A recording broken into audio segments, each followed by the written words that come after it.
안녕하세요. 다니엘서 두 번째 강의입니다. 오늘의 진도의 목표는 다니엘서 4장부터 7장까지입니다. 성경 읽기 다니엘서 2독, 계시록 2독 하는 과제를 잊지 마시고 틈틈이 잘 진행해 주시기를 바랍니다. 또 클라렌스 라킨의 세대적 진리 참조도서 읽기 과제도 잘 수행해 주시기를 바랍니다. 오늘도 하나님의 말씀을 통해서 주님께서 우리를 친히 가르쳐 주시기 원합니다.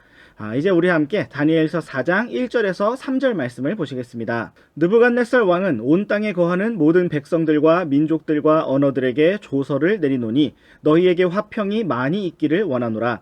나는 높으신 하나님께서 내게 행하신 표적들과 이적들을 알리는 것이 좋은 줄로 생각하였노라. 그분의 표적들은 어찌 그리 큰가? 그분의 이적들은 어찌 그리 강력한가? 그분의 왕국은 영존하는 왕국이요 그분의 통치는 대대에 이르리로다. 다니엘서 4장은 느부갓네살 왕이 화자가 되어서 직접 고백하는 내용으로 시작되고 있습니다. 그는 바빌론 왕국의 모든 백성들에게 높으신 하나님께서 자기에게 행하신 표적들과 이적들에 대해서 간증하고자 하였습니다. 사람이 어떤 대단하고 특별한 일을 경험하게 되면 그것을 다른 사람들에게 말하고 싶은 마음이 생기는데, 세상에서 그 무엇보다 크고 대단하고 특별한 일이 있다면 그것은 바로 사람이 살아계신 하나님을 만나고 경험하는 것입니다. 하나님께서는 당시 강력한 바빌론 제국을 다스리던 느부갓네살 왕을 만나셨고 그로 하여금 놀라운 믿음의 고백을 하게 하셨으며 그의 고백이 성경 말씀으로 기록되게 하셨습니다. 계속해서 이어지는 4절에서 7절까지 말씀 보시겠습니다. 나 느부갓네살이 내 집에서 안식하며 내 궁궐에서 번창할 때에 나를 무섭게 하는 한 꿈을 보았는데 내 침상에서의 생각들과 내 머릿속의 환상들이 나를 근심하게 하였느니라. 그러므로 내가 칙령을 내려 바빌론의 모든 지혜자들을 내 앞으로 데려다가 그들이 그 꿈의 해석을 내게 알려주게 하였더니 그때에 마술사들과 별을 살피는 자들과 갈대아 사람들과 점쟁이들이 들어왔기에 내가 그 꿈을 그들 앞에 말하였으나 그들이 그 꿈의 해석을 내게 알려주지 아니하였느니라. 느부갓네살 왕은 집에서 안식하며 궁궐에서 번창하고 있었고 성공적인 즐거운 삶을 살아가고 있었습니다. 그런데 바로 그러한 때 한 가지 무서운 꿈을 꾸게 되었습니다. 그리고 그 꿈과 많은 생각들과 환상들이 그를 근심하게 하였습니다. 그러므로 그는 6절 말씀과 같이 모든 지혜자들을 데려다가 그 꿈의 해석을 알려주도록 명령을 내렸습니다. 우리가 앞서 살펴보았던 다니엘서 2장에서는 느부갓네살 왕이 꿈의 내용을 잊어버렸다고 말하면서 그 꿈과 해석을 다 말하라 라고 하였는데, 갈대아의 지혜자들은 꿈을 말씀하셔야 해석을 할 수가 있다고 말했습니다. 그런데 이번에는 7절 말씀과 같이 마술사들과 별을 살피는 자들과 갈대아 사람들과 점쟁이들에게 느부갓네살 왕이 꿈을 말해 주었습니다. 그런데 이번에도 그들은 여전히 꿈의 해석을 알려주지 못했습니다. 이것은 세상의 지혜가 하나님의 계시를 깨달을 수 없다는 사실을 정확히 보여주고 있습니다. 고린도전서 1장 21절 말씀에서는 하나님의 지혜에 있어서는 세상이 지혜로 하나님을 알지 못하였으므로 하나님께서 복음 선포의 어리석은 것으로 믿는 자들을 구원하시는 것을 기뻐하셨도다 라고 기록하고 있습니다. 이 말씀과 같이 이 세상의 지혜로는 하나님을 알 수 없기에 하나님께서는 오직 복음 선포의 어리석은 것으로 믿는 자들을 구원하시는 것을 기뻐하십니다. 이처럼 우리를 복음으로 인도하신 하나님을 찬양합니다. 우리가 계속해서 하나님의 말씀을 공부하는 가운데도 하나님께서 친히 지혜와 계시의 영을 주셔서 그분의 말씀을 깨닫게 하시고 우리가 주님을 기쁘시게 하는 삶으로 더욱더 나아갈 수 있도록 이끌어 주시기를 원합니다. 이제 우리 함께 다니엘서 4장 8절과 9절 말씀을 보시겠습니다. 그러나 마지막에 다니엘이 내 앞에 들어왔는데 그의 이름은 내 신의 이름을 따라 벨드사살이요 그의 안에는 거룩한 신들의 영이 있느니라. 내가 그 앞에서 그 꿈을 말하여 이르되 온 마술사들의 우두머리 벨드사살아, 내 안에는 거룩한 신들의 영이 있으므로 어떤 은밀한 일도 너를 근심하게 하지 못하는 줄을 내가 아노니 내가 본 내 꿈의 환상들과 그 꿈의 해석을 내게 말하라. 느부갓네살 왕이 그동안 다니엘과 세 친구를 통해서 하나님을 잘 배우고 알았더라면 하나님께서 나의 심판자 하시라는 다니엘의 이름을 벨이라는 우상신의 이름을 따라 벨이 그의 생명을 보호한다 라고 하는 벨드사살로 바꿔서 부르지 않았을 것입니다. 그가 하나님을 잘 배웠더라면 다니엘 안에 거룩한 신들의 영이 있다라고 말하지 않고 주의 영께서 계시다라고 말했을 것입니다. 이처럼 느부갓네살 왕은 처음에 다니엘이 큰 형상의 꿈과 해석을 보여준 일이나 새 친구의 용광로 사건 이후에도 하나님을 잘 알지 못하였고 참된 믿음을 배우지 못하였습니다. 그럼에도 불구하고 하나님께서는 이러한 느부갓네살 왕에게 또 한 번의 배움의 기회를 주셨고 하나님을 알 수 있도록 이끌어 주셨습니다. 이제 우리 함께 다니엘서 4장 10절에서 17절까지 말씀을 보시겠습니다. 내가 침상에서 본 내 머릿속의 환상들은 이러하니라. 내가 보니 보라, 땅의 한가운데 한 나무가 있는데 그것의 높이가 높더라. 그 나무가 자라서 강하게 되어 그것의 높이가 하늘에 닿았고 그것이 온 땅의 끝에서도 보였으며 그것의 잎사귀들은 아름답고 그것의 열매는 많아 그 나무 안에 모두를 위한 먹을 것이 있었으며 들의 짐승들이 그 밑에서 그늘을 얻고 하늘의 날짐승들이 그것의 가지들에 깃들이며 모든 육체가 거기서 먹을 것을 얻더라. 내가 내 침상에 누워 내 머릿속의 환상들 속에서 보았는데 보라, 한 순찰자 곧 한 거룩한 자가 하늘로부터 내려와 크게 외치며 이같이 이르기를 그 나무를 베어내고 그것의 가지들을 자르며 그것의 잎사귀들을 흔들어 떨고 그것의 열매를 흩으며 짐승들을 그 밑에서 떠나게 하고 날짐승들을 그것의 가지들에서 떠나게 하라. 그럼에도 불구하고 그것의 뿌리들의 그루터기는 땅에 남겨두되 쇠와 노띠로 메고 들의 연한 풀 가운데 있게 하여 그것이 하늘의 이슬에 젖게 하며 그의 몫이 땅의 풀 가운데서 짐승들과 함께 있게 하고 그의 마음을 바꾸어 사람의 마음과 같지 아니하게 하며 짐승의 마음을 그에게 주고 7대가 그의 위로 지나가게 하라. 이 일은 순찰자들의 칙령에 따른 것이요 그 요구는 거룩한 자들의 말에 따른 것이니 이것은 지극히 높으신 분께서 사람들의 왕국에서 다스리시며 자기 뜻대로 그것을 누구에게든지 주시고 또 사람들 중에서 가장 비천한 자를 그것 위에 세우신다는 것을 살아있는 자들이 알게 하려 함이라 하였느니라. 아멘. 네, 이 꿈은 앞으로 일어날 일에 대한 예언이자 경고의 말씀이었습니다. 하나님께서 이 일을 행하시는 목적은 바로 살아계신 하나님께서 모든 것을 통치하시고 다스리시며 오직 하나님의 뜻만이 세워진다는 사실을 느부갓네살 왕에게 그리고 살아있는 모든 사람들에게 알게 하시는 것이었습니다. 그 꿈의 내용은 먼저 10절 말씀처럼 땅의 한가운데 서 있는 높은 나무에 대한 것이었습니다. 11절 말씀과 같이 그 나무는 강하게 자라났고 높이가 하늘에까지 닿았으며 그 모습이 온 땅의 끝에서도 보일 만큼 컸습니다. 12절에서는 그 잎사귀들이 아름답고 열매도 많았으며 모든 짐승들과 새들이 깃들어서 모든 육체가 먹을 것이 있었다고 말씀하고 있습니다.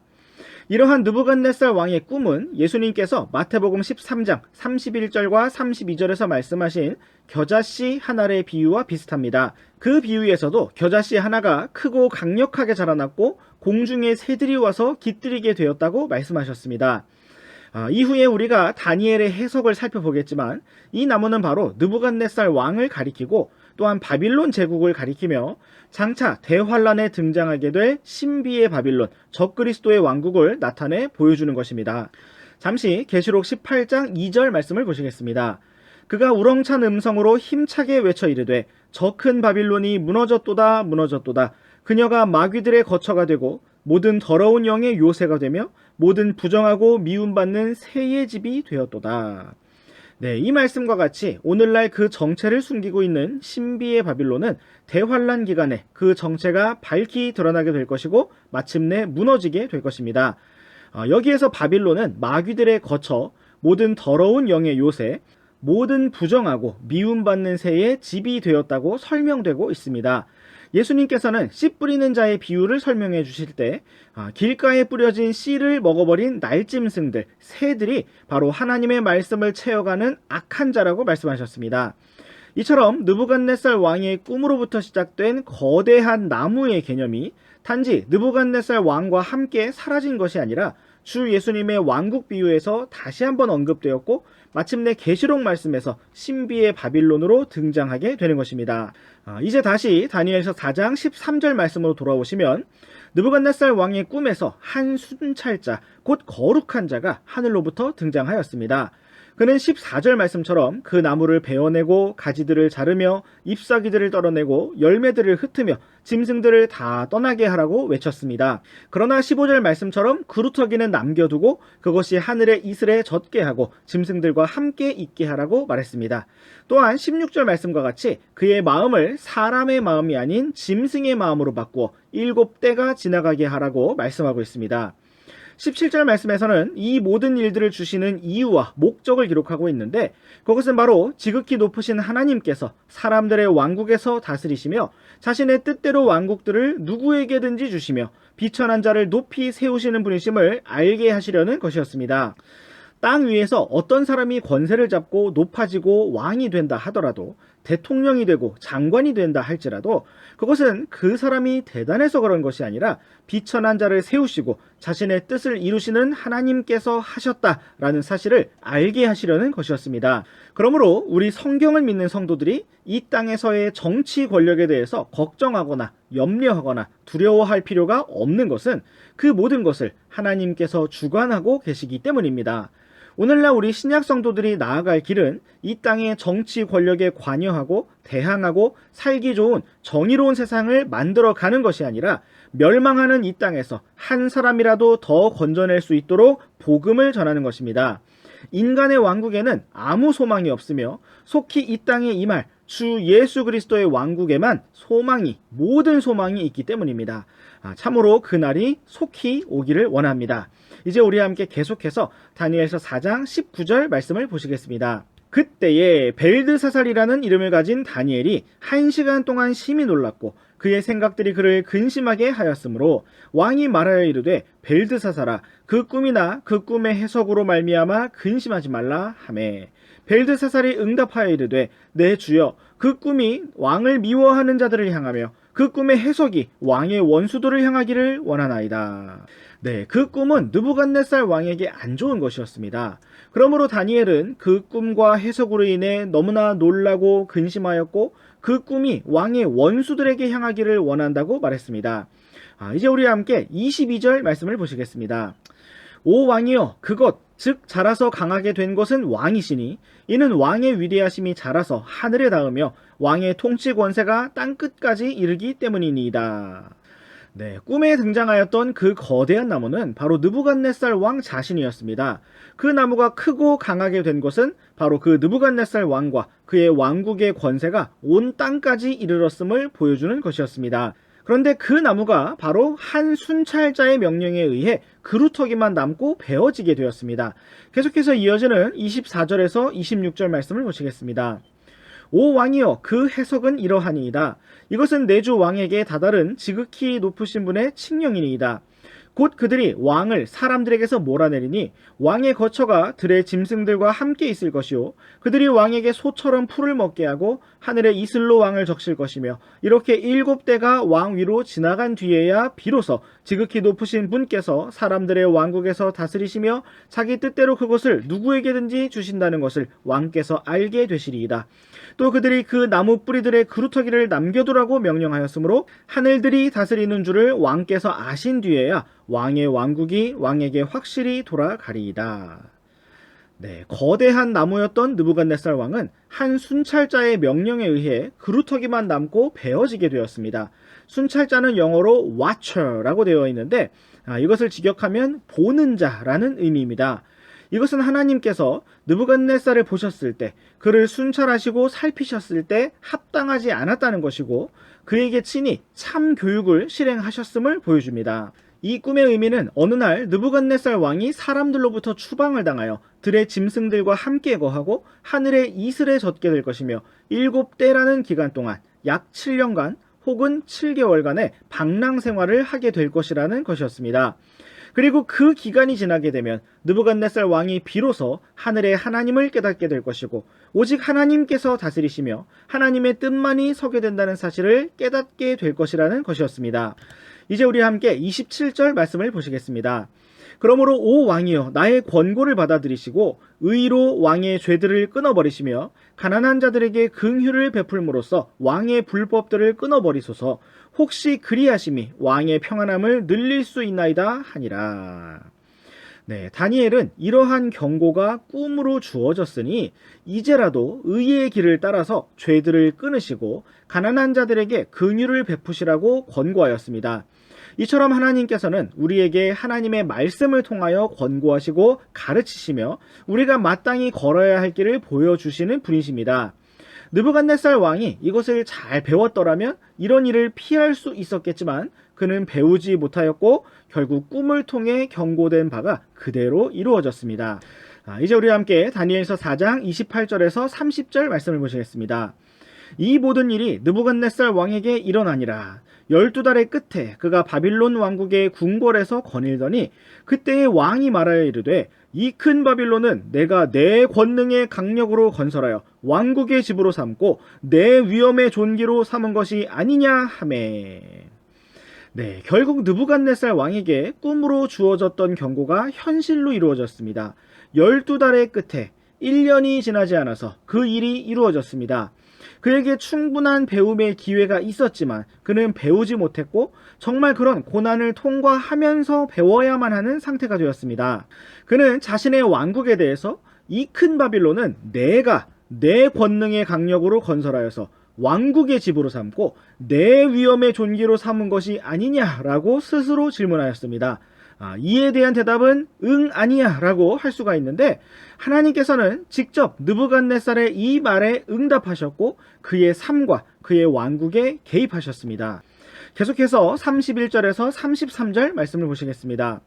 그 말이 왕의 입에 있을 때에 하늘로부터 한 음성이 내려와 이르되 오 느부갓네살 왕아 내가 내게 말하노니 그 왕국이 내게서 떠났느니라. 그들이 너를 사람들에게서 몰아내리니 내 거처가 들의 짐승들과 함께 있을 것이요 그들이 너에게 소처럼 풀을 먹게 하리라. 7대가 내 위로 지나간 뒤에야 비로소 지극히 높으신 분께서 사람들의 왕국에서 다스리시며 자기 뜻대로 그것을 누구에게든지 주신다는 것을 내가 알게 되리라 하매. 그 즉시로 그 일이 느부갓네살에게 이루어지니라. 그가 사람들에게서 쫓겨나 소처럼 풀을 먹으며 그의 몸이 하늘에 이슬해졌고 마침내 그의 머리털이 독수리의 깃털같이 자랐으며 그의 손톱이 새들의 발톱같이 되었더라. 네, 안타깝게도 느부갓네살 왕에게 꿈으로 주어졌던 경고가 그대로 시행되었습니다. 그는 사람들로부터 쫓겨났고 하늘의 이슬에 젖으면서 야생의 짐승처럼 방랑하는 생활을 하게 되었습니다. 그의 마음이 더 이상 사람의 마음과 같지 않았고 짐승의 마음과 같이 되었습니다. 의학적인 자료를 찾아보면 사람들에게서 발견되어 온 정신질환 중에 동물화망상, 수화망상이라는 것이 있다고 합니다. 이것은 환자 자신이 어떠한 짐승이라고 착각하는 정신병이라고 합니다. 대표적으로 알려진 것은 난광병인데 이것은 한자로 늑대랑자에 미칠 광자를 붙인 것입니다. 영어로는 라이칸스로피라고 하는데 이것은 그리스어로 늑대를 의미하는 라이코스라는 단어와 인간을 의미하는 엔트로포스라는 단어의 합성어로 늑대인간이라는 뜻입니다. 그런데 여기에서의 느부갓네살 왕은 늑대인간처럼 생고기를 먹은 것이 아니라 소처럼 풀을 먹었다고 하였기 때문에 난광병은 아니었을 것이고 그와 비슷한 수화망상이라는 정신질환을 겪게 되었던 것으로 보입니다. 위대한 제국의 왕이었던 그가 사람의 마음을 잃어버리고 짐승의 마음을 가진 채 들판에서 소처럼 풀을 먹으며 하늘에 이슬해졌고 머리털은 관리하지 않아서 독수리의 깃털같이 자라나고 또 손톱도 다듬지 않아서 새들의 발톱같이 되었던 것입니다. 한때 자신의 권능과 힘과 지혜와 영광을 자랑하던 큰 바빌론 제국의 위대한 왕이 한순간에 정신 나간 사람이 되어버리고 짐승같이 되며 아무것도 아닌 존재가 되어버렸습니다. 사람이 최선의 상태에서도 전적으로 헛될 뿐이라는 시편 39편 5절의 말씀처럼 사람이라는 존재는 참으로 작고 보잘것없으며 아무것도 아닙니다. 이제 우리와 함께 다니엘서 4장 34절에서 37절 말씀을 보시겠습니다. 그 날들의 끝에 나 느부갓네살이 내 눈을 들어 하늘을 보매 내 지각이 내게 돌아오므로 내가 지극히 높으신 분을 찬송하며 영원토록 사시는 그분을 찬양하고 공경하였는데 그분의 통치는 영존하는 통치요 그분의 왕국은 대대에 이르리로다. 그분께서는 땅의 모든 거주민들을 아무것도 아닌 것으로 여기시며 하늘의 군대 안에서든지 땅의 거주민들 가운데서든지 자기 뜻대로 행하시나니 아무도 그분의 손을 멈추게 하거나 그분께 이르기를 당신이 무엇을 하시나이까 할 수 없느니라.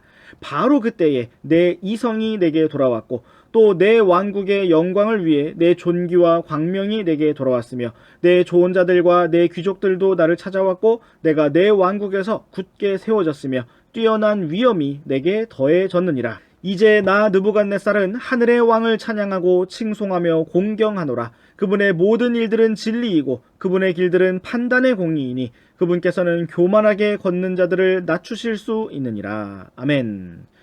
네, 하나님께서 미리 약속하신 7대의 시간이 다 지나고 마침내 느부갓네살 왕의 정신이 돌아왔습니다.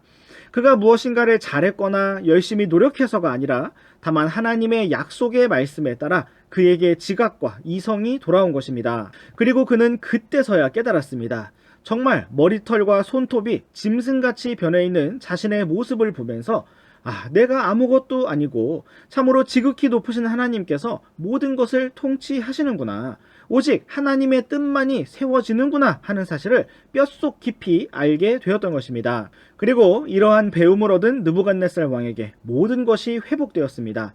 그가 아무것도 한 것이 없었는데 정신이 돌아왔고 왕국의 영광과 존귀가 회복되었으며 그의 신하들도 그를 찾아왔습니다. 이 모든 것은 그의 권능의 힘으로 이룬 것이 아니었고 하늘의 왕이신 하나님께서 허락하신 것이었습니다. 그리고 이제 느부갓네살 왕은 그 모든 것을 누리면서 스스로를 자랑하는 사람이 아니라 오직 하늘의 왕이신 하나님만을 찬양하며 감사하는 사람이 되었습니다. 우리 또한 이러한 말씀을 통하여 우리에게 모든 것을 주셔서 누리게 하시는 주 하나님만을 높이고 경배드리기를 원합니다. 이제 우리 함께 다니엘서 5장 말씀으로 넘어가 보시겠습니다. 다니엘서 5장은 성경에 한 번 등장했다가 사라진 벨사살 왕의 이야기를 기록하고 있습니다. 먼저 1절 말씀을 보시면 벨사살 왕이 자기 귀족 1000명을 위해 큰 잔치를 베풀고 그 1000명 앞에서 포도주를 마시니라 라고 되어 있습니다. 이처럼 벨사살 왕은 자기 귀족 1000명과 함께 대대적인 잔치와 연회를 즐기고 있었는데 잠시 이 상황과 역사적 배경을 살펴보도록 하겠습니다. 다니엘서 4장과 5장 사이에는 약 20여 년의 간격이 있습니다. 느부갓네살 왕이 죽은 이후에 그의 아들 에빌므로닥이 바빌론을 통치하였습니다. 에빌므로닥 왕은 유다 왕 여호야긴을 포로가 된 지 37년 만에 감옥에서 풀어주고 친절을 베풀어 주었던 왕입니다. 그런데 에빌므로닥은 약 2년간 통치하다가 느부갓네살의 사위이자 자신의 처남이었던 네르갈 살레셀, 즉 네리글리사르의 반란에 의해 왕권을 빼앗기게 되었습니다. 왕권을 빼앗은 네리글리사르는 4년간을 통치하다가 전쟁터에서 전사하게 되었고 그의 아들이었던 라보로 소알코드가 왕권을 이어받게 되었습니다. 하지만 그는 통치 1년도 못 되어 왕위를 빼앗기게 되었는데 그 왕권을 차지한 사람은 바로 느부갓네살 왕의 또 다른 사위였던 나보니두스, 즉 나보나이드입니다. 그리고 그는 바로 이 말씀의 주인공인 벨사살 왕의 아버지입니다. 정리하자면 벨사살 왕은 바로 느부갓네살 왕의 손자인 것입니다. 지금 다니엘서 5장의 배경은 메데와 페르시아의 연합군이 바빌론 성벽을 에워싸고 있는 상황이었고 바빌론의 첫째 치리자인 나보니두스는 치열한 전쟁터에 나가 있었습니다. 그리고 바빌론의 둘째 치리자였던 나보니두스의 아들 벨사살은 자기의 귀족 1000명과 함께 잔치를 벌이고 있었던 것입니다. 이것은 자신들을 포위하고 있는 메데 페르시아의 군대를 조롱하는 것이었습니다. 바빌론 성내에는 아무리 오랜 기간 포위되더라도 버틸 수 있는 거대한 경작지가 구비되어 있었고 바빌론의 성벽은 너무나 튼튼하였기에 벨사살 왕은 자기가 얼마나 안전하게 잘 있는지를 사람들 앞에서 과시하면서 메데 페르시아 군대의 사기를 꺾고자 하였던 것입니다. 그러나 이날의 잔치를 마지막으로 바빌론은 함락되었고 메데 페르시아의 시대가 열리게 되었습니다. 이제 우리와 함께 2절에서 4절 말씀을 보시겠습니다. 벨사살이 포도주를 맛보며 명령하여 자기 아버지 느부갓네살이 예루살렘에 있던 성전에서 탈취한 금은 그릇들을 가져오라고 하였으니 이것은 왕과 그의 통치자들과 아내들과 첩들이 그것들로 마시려 함이었더라. 이에 그들이 예루살렘에 있던 하나님의 집 성전에서 탈취한 금그릇들을 가져오매 왕과 그의 통치자들과 아내들과 첩들이 그것들로 마시더니 그들이 포도주를 마시고는 금과 은과 놋과 쇠와 나무와 돌로 만든 신들을 찬양하니라. 네, 2절 말씀에서는 벨사살 왕과 느부갓네살의 관계에 대해서 자기 아버지라는 표현을 사용하고 있습니다. 엄격하게 따져보자면 할아버지가 맞겠지만 성경에서는 아버지라는 표현을 조상이라는 의미로 넓게 사용하고 있습니다.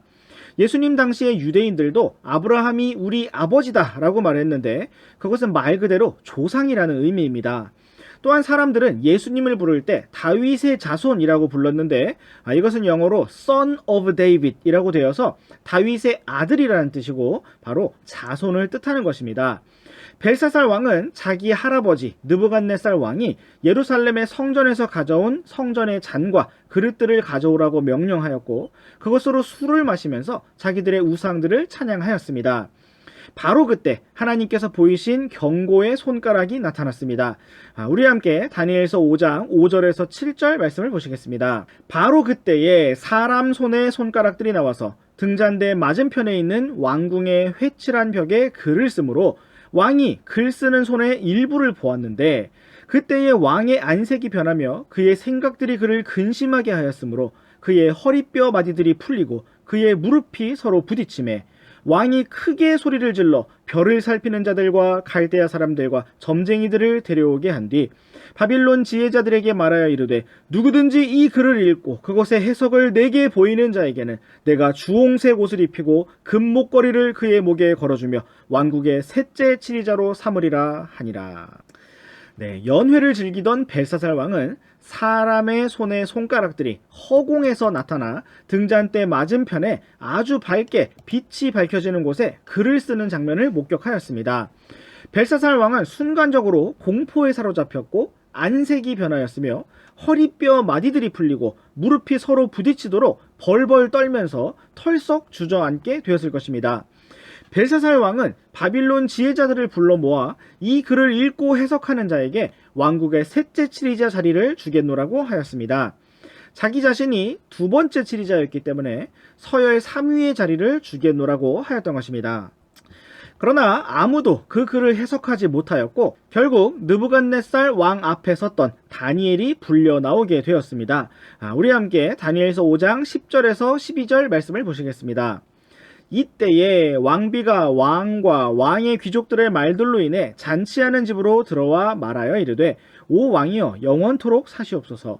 왕께서는 왕의 생각들로 말미암아 근심하지 마시며 안색을 바꾸지도 마옵소서. 왕의 왕국에 한 사람이 있는데 그의 안에는 거룩한 신들의 영이 있나이다. 왕의 아버지 시대에 빛과 명철과 신들의 지혜 같은 지혜가 그의 안에서 발견되었나이다. 내가 말하노니 왕의 아버지 느부갓네살 왕 곧 왕의 아버지인 그 왕께서 그를 마술사들과 별을 살피는 자들과 갈대아 사람들과 점쟁이들의 우두머리로 삼으셨나이다. 뛰어난 영과 지식과 명철과 꿈을 해석하는 것과 어려운 글귀를 알려주는 것과 의문을 푸는 것이 왕께서 벨드사살이라는 이름을 주신 바로 그 다니엘 안에서 발견되었으니 이제 다니엘을 부르소서. 그러면 그가 그 해석을 보여드리리이다 하니라. 네, 다니엘은 이미 나이가 많아 현직에서 물러난 사람으로 바빌론 왕국에서는 잊혀진 존재가 되었습니다.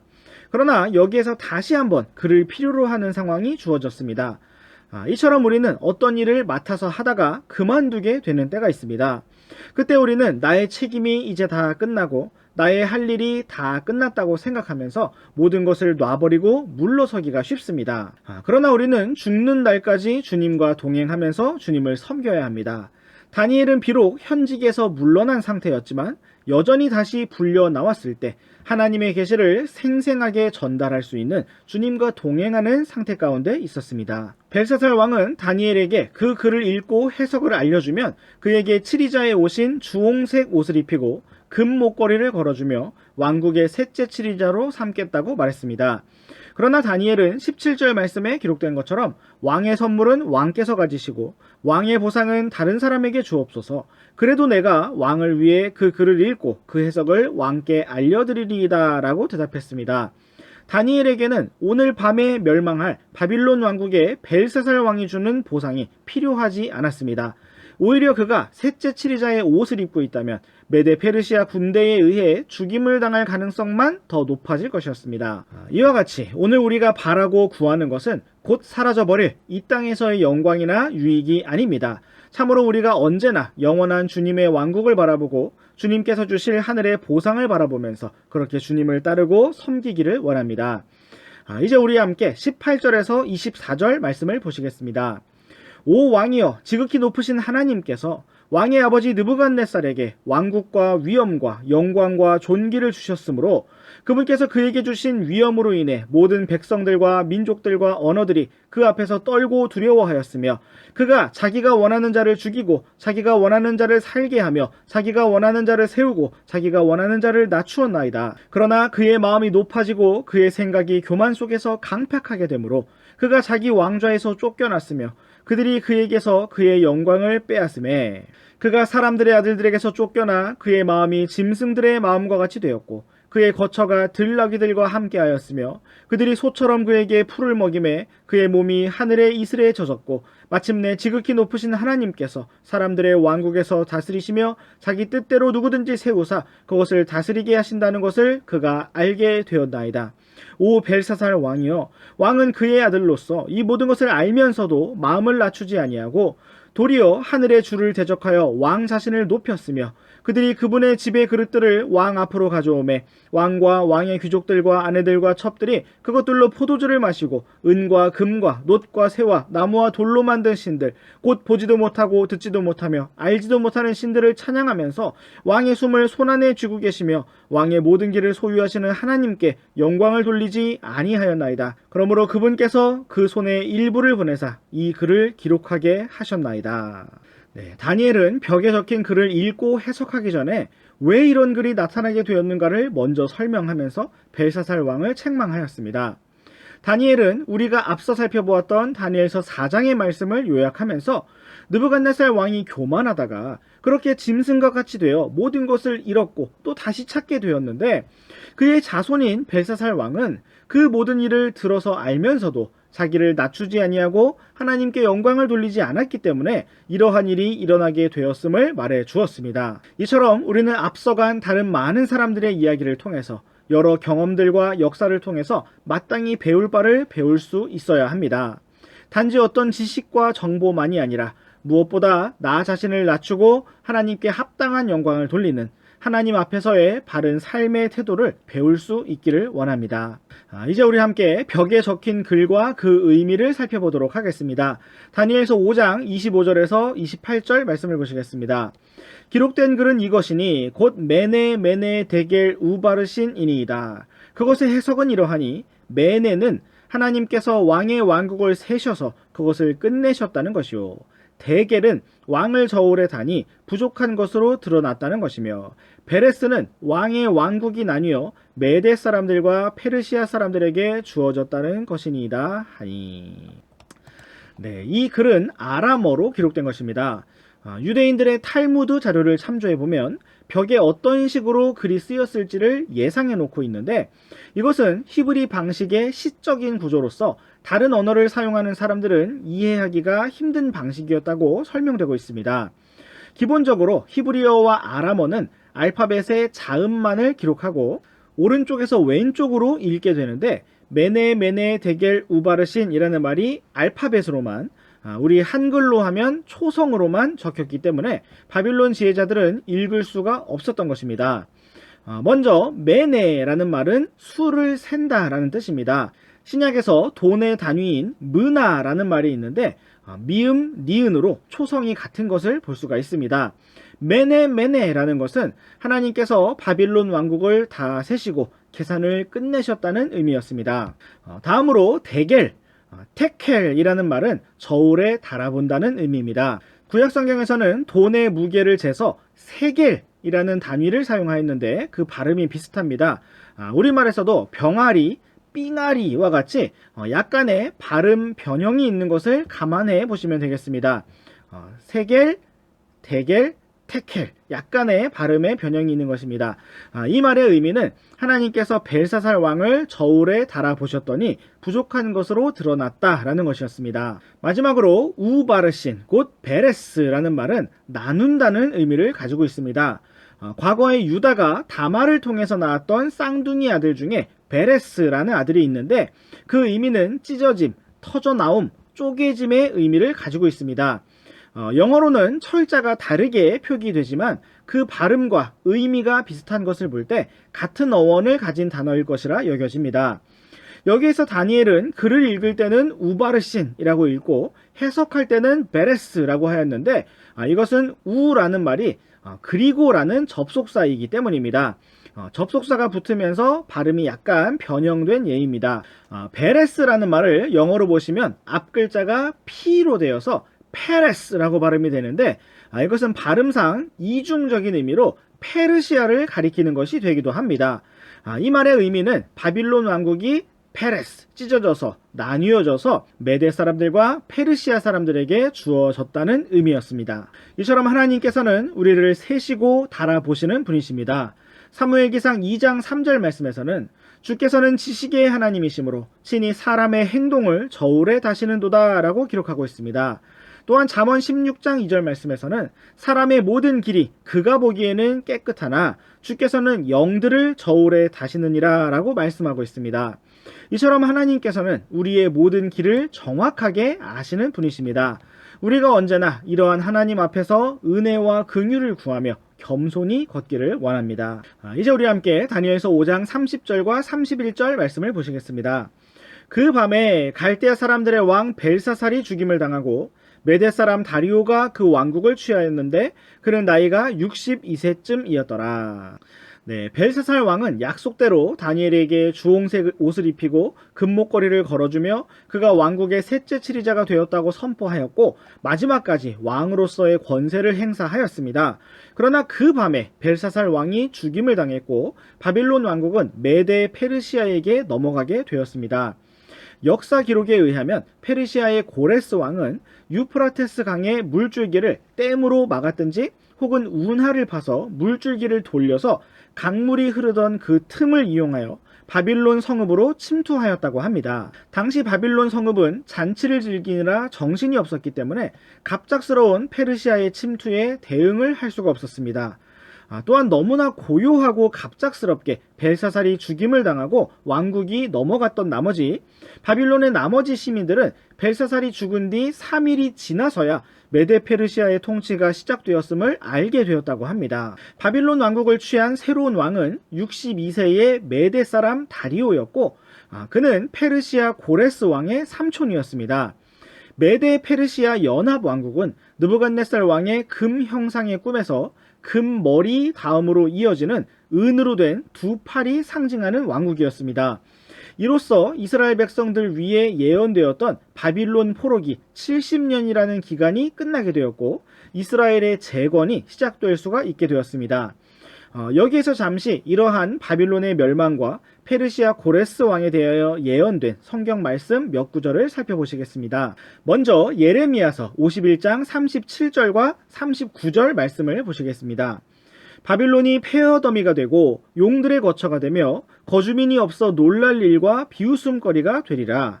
내가 그들의 열기 속에서 그들에게 잔치를 베풀고 그들을 취하게 하리니 그들이 기뻐하다가 영원히 잠들어 깨어나지 못하리라. 주가 말하노라.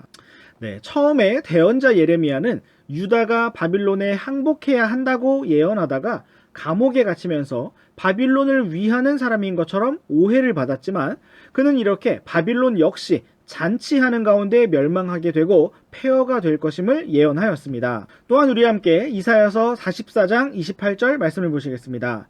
고레스에 대하여는 이르기를 그는 내 목자이므로 내가 기뻐하는 모든 것을 이행하리라 하며 예루살렘에게는 이르기를 너는 세워지리라 하고 성전에게는 이르기를 내 기초가 놓이리라 하는 자니라.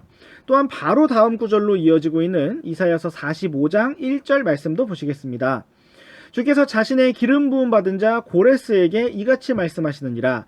내가 그의 오른손을 붙들고 민족들을 그 앞에서 정복하였으며 또 왕들의 허리띠를 풀어 문짝이 2개인 성문들을 그 앞에 열게 하고 그 성문들을 닫지 못하게 하리라. 네, 하나님께서는 이렇게 예언의 말씀을 선포하게 하심으로써 페르시아의 고레스 왕이 바빌론의 성문을 열고 항복하게 하며 예루살렘을 재건하도록 명령을 내릴 왕, 곧 자신의 기름 부음 받은 자 이스라엘의 목자로 사용하실 것임을 미리 기록해 놓으셨습니다. 이렇게 해서 이스라엘 민족을 향한, 그리고 바빌론 왕국을 향한, 페르시아 왕국과 고레스 왕을 향한 하나님의 모든 예언의 말씀이 그대로 성취되었습니다. 참으로 하나님께서는 지극히 높으신 이가 하늘에서 다스리시며 자신의 뜻대로 모든 일들을 행하시고 이루신다는 사실을 우리가 알기를 원하십니다. 이제 우리 함께 다니엘서 6장 말씀으로 넘어가셔서 1절에서 3절 말씀을 보시겠습니다. 다리오가 온 왕국을 다스릴 통치자 120명을 세워 왕국을 다스리는 것을 기뻐하였으며 이들 위에 총리 셋을 두었는데 다니엘은 그들 중 첫째였으니 이것은 통치자들이 그들에게 보고하게 하여 왕에게 손해가 없게 하려 함이더라. 그때에 이 다니엘이 총리들과 통치자들보다 더 높이 승진하였으니 이는 뛰어난 영이 그의 안에 있었기 때문이더라. 왕이 그를 세워 온 영토를 다스리게 하려고 생각하니라. 네, 벨사살 왕을 마지막으로 바빌론 왕국이 멸망하고 이제 메데 페르시아라는 새로운 왕국이 세워졌습니다. 이 새로운 왕국을 전체적으로 다스리는 왕은 페르시아의 고레스였고 바빌론 지역을 다스리는 왕은 메데 사람 다리오였습니다. 다리오 왕은 왕국을 지역별로 분할하고 120명의 통치자를 세웠습니다. 그리고 그 위에 총리 셋을 두었고 첫째로 다니엘을 세웠습니다. 다리오가 이러한 체제를 구축한 목적은 모든 일들이 체계적으로 잘 보고되고 또 잘 돌아가서 결국 왕에게 손해가 없게 하려는 것이었습니다. 다니엘은 나이가 많아서 이미 현역에서 은퇴한 사람이었지만 메데 페르시아가 패권을 차지하면서 다시 첫째 총리라는 직책을 맡게 되었습니다. 다니엘은 어떤 가족이나 친척이 없었고 자신의 지위나 재산을 물려줄 자녀도 없었으며 언제나 하나님 앞에서 정직하게 살아가는 사람이었기 때문에 다리오 왕이 신뢰할 수 있는 유일한 신하였을 것입니다. 동시에 다니엘은 다리오의 왕국에서 어떤 유익을 얻어내고자 하는 다른 신하들에게는 언제나 걸림돌이자 방해거리였을 것입니다. 그러므로 다른 총리들과 신하들은 다니엘을 어떻게든 끌어내리고 현직에서 물러나게 만들기를 원했을 것입니다. 우리 함께 4절 말씀을 보시겠습니다. 그때 총리들과 통치자들이 왕국의 통치에 관하여 다니엘을 대적할 기회를 찾으려 하였으나 어떤 기회나 허물도 찾을 수 없었으니 이는 그가 신실하였으므로 어떤 실수나 허물도 그의 안에서 발견되지 아니하였기 때문이더라. 네, 다른 총리들과 통치자들은 다니엘을 고소할 기회를 찾고자 하였지만 어떠한 실수나 허물도 찾을 수가 없었습니다. 그 이유는 다니엘이 참으로 신실한 사람이었기 때문입니다. 물론 그도 사람이었기 때문에 어떠한 부족함이 있었을 것입니다. 여기에서 실수나 허물이라는 표현은 우리가 흔히 실수했다라고 할 때 사용하는 mistake가 아니라 오류와 잘못을 의미하는 error, 그리고 fault라는 단어가 사용되었습니다. 그가 어떤 실수를 했을지라도 부정직하게, 불성실하게, 불법적으로 하는 일이 없었다는 것입니다. 또한 신실하신 하나님께서는 다니엘과 함께 하셨으므로 그가 어떤 실수를 했다 할지라도 그 모든 일들을 은혜와 긍휼로 덮으시고 선하게 인도하셨습니다. 그러므로 그의 원수들은 그의 실수나 허물을 찾을 수가 없었습니다. 결국 다니엘의 원수들은 하나님의 율법에 관하여 다니엘을 고소할 기회를 찾고자 하였습니다. 그들은 다리오 왕에게 찾아가서 앞으로 30일 동안 왕 외에 어떤 신에게나 사람에게 청원하는 자를 사자굴에 던져 넣자는 칙령을 제안하였습니다. 이것이 겉으로는 왕권을 강화하고 왕을 향한 충성심을 드높이는 칙령처럼 보이지만 사실은 다니엘 한 사람을 대적하여 설계된 칙령이었습니다. 그것은 다니엘 모르게 진행된 일이었지만 그들은 모든 총리들과 통치자들이 함께 의논한 것이라고 말했습니다. 결국 다리오 왕은 그 조서와 칙령의 도장을 찍었습니다. 당시 페르시아의 법에는 왕이 변덕스럽게 통치하지 못하도록 왕이 고심 끝에 한 번 도장을 찍은 칙령에 대해서는 왕조차도 바꾸지 못한다는 항목을 가지고 있었습니다. 총리들은 바로 이 점을 악용하여 다니엘을 사자굴에 던져 넣고자 하였습니다. 이제 우리 함께 다니엘서 6장 10절 말씀을 보시겠습니다. 그런데 다니엘은 그 조서에 도장이 찍힌 것을 알고도 자기 집에 들어가 자기 방에서 예루살렘을 향해 창문을 연 채 전에 하던 대로 하루에 3번씩 무릎을 꿇고 기도하며 자기 하나님 앞에 감사를 드리므로. 다니엘은 자신을 대적하는 그 조서에 도장이 찍힌 것을 알게 되었습니다. 그는 다른 총리들과 통치자들의 의도를 간파하였을 것이고 그 칙령이 바로 자기를 겨냥하여 만들어진 것도 알았을 것이며 다리오 왕이 속았다는 사실 또한 정확히 이해하였을 것입니다. 그러나 그 칙령은 다니엘의 믿음의 삶에 어떠한 영향도 주지 못했습니다. 그는 30일 동안만 기도를 멈출 수도 있었을 것이고 모두가 잠자는 시간에 조용히 침상에서 기도를 할 수도 있었을 것입니다. 그러나 그는 그렇게 하지 않았습니다. 다니엘은 여전히 자기가 전에 하던 대로 예루살렘을 향해서 창문을 활짝 열어놓고 하루에 3번씩 무릎을 꿇고 기도하며 하나님 앞에 감사를 드렸던 것입니다. 아마도 그는 여기까지가 자기에게 주어진 삶이라고 생각했을 것이고 죽음을 이미 받아들이는 가운데 여기까지 자신을 인도하신 선하신 하나님께 감사를 드렸을 것입니다. 결국 다니엘의 이러한 행동이 다리오 왕에게 고발되었습니다. 왕은 자신이 그 칙령에 도장을 찍은 것을 후회하였고 자신을 심히 못마땅하게 여겼지만 이미 도장을 찍은 그 칙령을 바꿀 수가 없었습니다. 결국 유명하게 잘 알려진 이야기처럼 다니엘은 사자굴에 던져졌습니다. 스스로의 어리석음으로 망하게 된 다리오 왕이 할 수 있었던 것은 다만 다니엘의 하나님을 부르면서 그가 무사하기를 바라는 것뿐이었습니다. 그러나 왕조차도 다니엘을 구할 수가 없었을 때, 그를 건질 자가 아무도 없을 때, 사람의 소망과 가능성이 모두 사라질 때 바로 하나님께서 일하기 시작하셨습니다. 하나님께서 자신의 천사들을 보내셔서 사자들의 입을 막으셨고 다니엘을 전혀 건드리지 못하게 하셨습니다. 우리 함께 다니엘서 6장 23절 말씀을 보시겠습니다. 이에 왕이 그로 인해 심히 즐거워하며 명령하여 그들이 다니엘을 굴에서 끌어올리게 하매 이에 그들이 다니엘을 굴에서 끌어올리고는 그의 몸에서 아무 상처도 발견하지 못하였으니 이는 그가 자기 하나님을 믿었기 때문이더라. 다리오 왕은 밥도 못 먹고 잠도 못 자면서 끔찍한 하루를 보내고 나서 아침 일찍 다니엘을 찾아왔습니다. 너무나 놀랍게도 하나님께서 다니엘을 상처 하나 없이 지켜주셨고 다리오 왕은 즉시로 다니엘을 굴에서 끌어올렸습니다. 다니엘은 자신이 무사했던 이유가 바로 하나님을 믿었기 때문이었다고 기록했습니다. 이처럼 하나님께서는 믿음의 기도에 응답하시며 자신을 믿고 신뢰하는 사람과 함께 일하시는 살아계신 하나님이십니다. 결국 다니엘을 함정에 빠뜨리고 고소했던 자들이 사자굴에 던져졌고 끔찍한 죽음을 맞이하게 되었습니다. 이제 우리 함께 다니엘서 6장 25절에서 28절 말씀을 보시겠습니다. 그때에 다리오 왕이 온 땅에 거하는 모든 백성들과 민족들과 언어들에게 조서를 써서 이르되 너희에게 화평이 많이 있기를 원하노라. 내가 한 칙령을 내리노니 내 왕국의 모든 통치 영역 안에 있는 사람들은 다니엘의 하나님 앞에서 떨며 두려워할지니라. 그분은 살아계시는 하나님이시오 영원토록 변하지 아니하실 분이시며 그분의 왕국은 멸망하지 아니하고 그분의 통치는 끝에까지 이르리로다. 그분은 구출하기도 하시고 구조하기도 하시며 하늘에서와 땅에서 표적들과 이적들을 행하시는데 그분께서 다니엘을 사자들의 권세에서 구출하셨도다 하였더라. 이렇게 이 다니엘이 다리오의 통치와 페르시아 사람 고레스의 통치 때에 번영하였더라. 아멘. 이 말씀은 다니엘의 하나님을 경험하였던 다리오 왕의 간증을 기록하고 있습니다. 그는 비록 어리석은 선택으로 계략을 꾸민 신하들의 말에 따라 다니엘을 사자굴에 던져넣는 칙령에 도장을 찍고 말았지만 살아계시는 하나님께서 다니엘을 구출하셨고 다리오 왕을 구출하셨으며 아무 일도 없었던 것처럼 만들어 주셨습니다. 이처럼 하나님께서는 우리의 삶을 주관하시고 붙드시는 분이십니다. 우리가 비록 어리석음 가운데 실수하고 잘못할지라도 하나님께서는 완전하신 뜻 가운데 모든 것을 주관하시고 지키시며 완전한 길로 이끄시는 분이십니다. 이러한 놀라우신 하나님을 우리가 더욱 알기 원합니다.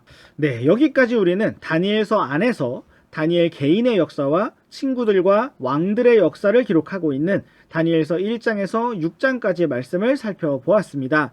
이제 앞으로 두 번의 강의에 걸쳐서 다니엘서 7장부터 12장까지 환상 계시에 대한 말씀들을 살펴보도록 하겠습니다. 그 내용이 깊이 들어갈수록 많고 방대하지만 우리에게 허락된 시간만큼 핵심 내용들을 잘 정리해서 말씀을 드리도록 하겠습니다. 오늘의 강의에서는 남은 시간이 거의 없기 때문에 다니엘서 7장 1절에서 8절까지의 말씀에 나타난 네 짐승의 환상 그 자체에 대해서 이해하고 살펴보도록 하고 해석에 대한 내용은 다음 시간에 보도록 하겠습니다. 먼저 1절에서 8절까지 말씀을 읽어보겠습니다.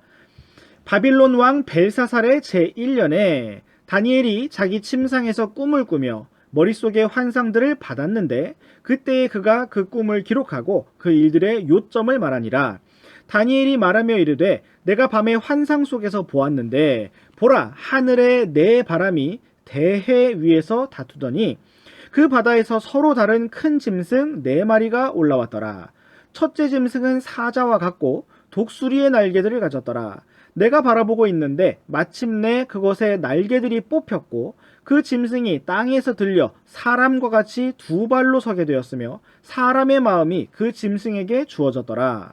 또 보라 다른 짐승 곧 둘째 짐승은 곰과 같은데 그 짐승이 한쪽에서 몸을 일으켜 세웠으며 자기 입에 자기 이빨 사이에 갈빗대 세 개를 물었더라. 그들이 그 짐승에게 이같이 이르기를 일어나 많은 고기를 먹어치우라 하더라. 이 일 뒤에 내가 보니 보라 다른 짐승 곧 표범과 같은 것이 있는데 그것의 등에는 날짐승의 날개가 4개 달려 있었고 그 짐승에게는 또한 4개의 머리가 있었으며 통치 권세가 그 짐승에게 주어졌더라. 이 일 뒤에 내가 밤의 환상들 속에서 보았는데 보라 넷째 짐승은 두렵고 무서우며 심히 강하고 또 큰 쇠 이빨을 가지고 있어서 삼키고 부수어 산산조각 내며 그 나머지를 자기 발로 짓밟았더라. 그 짐승은 그것 전에 있던 모든 짐승들과 다르고 또 10뿔을 가졌더라.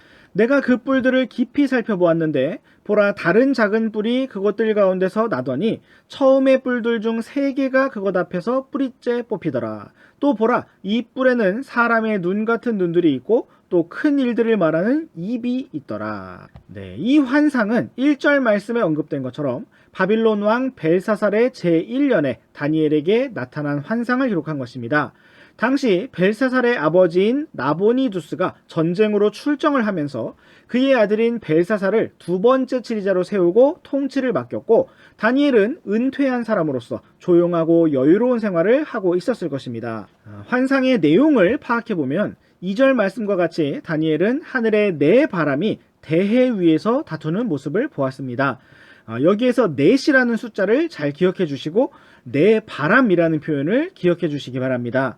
여기에서 대해라는 것은 The Great Sea라고 되어 있는데 오늘날의 지중해를 가리키는 것입니다. 3절 말씀에서는 바다에서부터 서로 다른 큰 짐승 4마리가 올라온 것을 기록하고 있습니다. 바다에서 올라왔다는 것, 짐승이 4마리였다는 것을 기억해 주시기 바랍니다. 17절 말씀에서는 이 네 큰 짐승은 땅에서 일어날 네 왕이니라 라고 해석해 주고 있는데 이 짐승들은 네 왕을 가리키고 또한 네 왕조, 네 왕국을 가리키는 것입니다. 마치 다니엘서 2장에 등장하였던 느부갓네살 왕의 형상 꿈처럼 다니엘의 환상 역시 세상 역사와 마지막 날들에 대한 예언을 담고 있는 것입니다. 다음 시간에는 이것을 퍼즐처럼 맞추고 매칭해 보도록 하겠습니다. 다음으로 각각의 짐승들의 모습을 살펴보도록 하겠습니다. 4절 말씀에 기록된 첫째 짐승은 사자와 같았는데 독수리의 날개들을 가졌습니다. 그런데 어느 순간 날개들이 뽑혔고 사람처럼 두 발로 서게 되었으며 사람의 마음을 가지게 되었다고 기록하고 있습니다. 5절 말씀에 나타난 둘째 짐승은 곰과 같았고 이빨 사이에 갈빗대 3개를 물었으며 일어나서 많은 고기를 먹어치우라는 말을 들었습니다. 6절 말씀에 나타난 세 번째 짐승은 표범과 같았는데 등에는 날개가 4개 있었고 머리도 4개 있었습니다. 7절 말씀에 나타난 네 번째 짐승은 현존하는 어떤 짐승과 같다고 묘사되지 않았고 다만 두렵고 무섭고 심히 강했다고 묘사되고 있습니다. 또한 10뿔을 가졌다고 기록되어 있습니다. 마치 느부갓네살의 형상에서 10개의 발가락이 있었다는 말씀처럼 숫자 10이 겹쳐서 나오고 있습니다. 또한 8절 말씀에서는 뿔에 대해서 주목하여 기록하고 있는데 처음에 10뿔이 있었는데 다른 작은 뿔 하나가 더 나오더니 3개가 뽑혔다고 기록하고 있습니다. 그리고 그 작은 뿔에는 사람의 눈 같은 눈들이 있고 또 큰 일들을 말하는 입이 있었다고 기록하고 있습니다. 이러한 괴상한 모습들은 다니엘의 시대로부터 장차 일어나게 될 왕들과 왕국들의 특징을 묘사하고 있는 것입니다. 네, 오늘은 여기까지만 살펴보도록 하고 다음 시간에 계속해서 더 깊이 들어가 보도록 하겠습니다. 감사합니다.